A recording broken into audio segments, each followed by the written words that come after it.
One time we were talking, and he has all these scars on his arm. So I says, Wilty, how'd you get those scars? He said, man, I was going cross country, and I stopped for a break, and this mountain lion jumped out over a rock and jumped on me. And I grabbed him, and he scratched me, and I killed him with my bare hands. I said, come on. He said, yeah, it's true. And he did so many great things. I kind of believed him.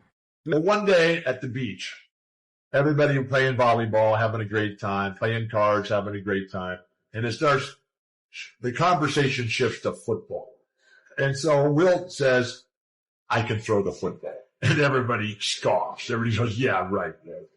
And so Wilt tells one of the other guys, he says, just go out there, run down the beach, and I'll throw it to you. So the guy runs down the beach. You can barely see him. And Wilt keeps waving him on. So further. And everybody is just like laughing at Wilt.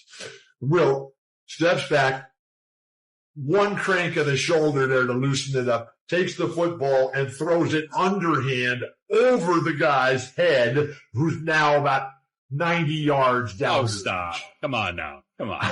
I was there. It was incredible. Wilt couldn't do anything. 90 yards underhand? 90 yards in the air underhand.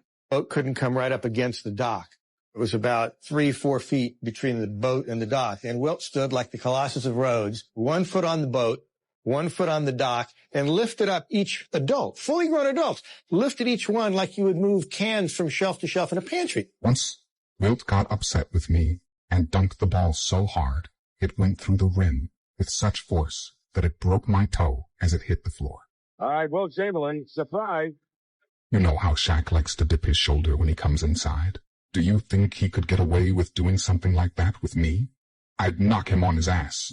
That's the kind of strength that Wilt had. I mean, he can hold, I heard, 300 pounds out in front of him like that. He was crazy. I mean, just unbelievable. When he made the moves with Arnold Schwarzenegger, they were in a weight room. And Wilt says, well, how do you do that? And Arnold goes, well, this way you do it. You push up. So Wilt lays down on the bench, gets up under it. Me. Because Schwarzenegger never came into the weight room with Wilt again.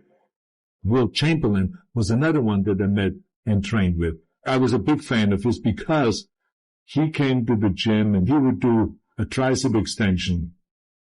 The big guys, the strongest guys, would do, let's say, 120 pounds, let's say, tricep extension, pulling down, right? He would come and he would do 150, 170 pounds. Wilt Chamberlain. That's how strong he is. They always said he was by far the strongest person who's ever played the NBA. Absolutely. I mean, I remember he lifted me up with one arm like nothing.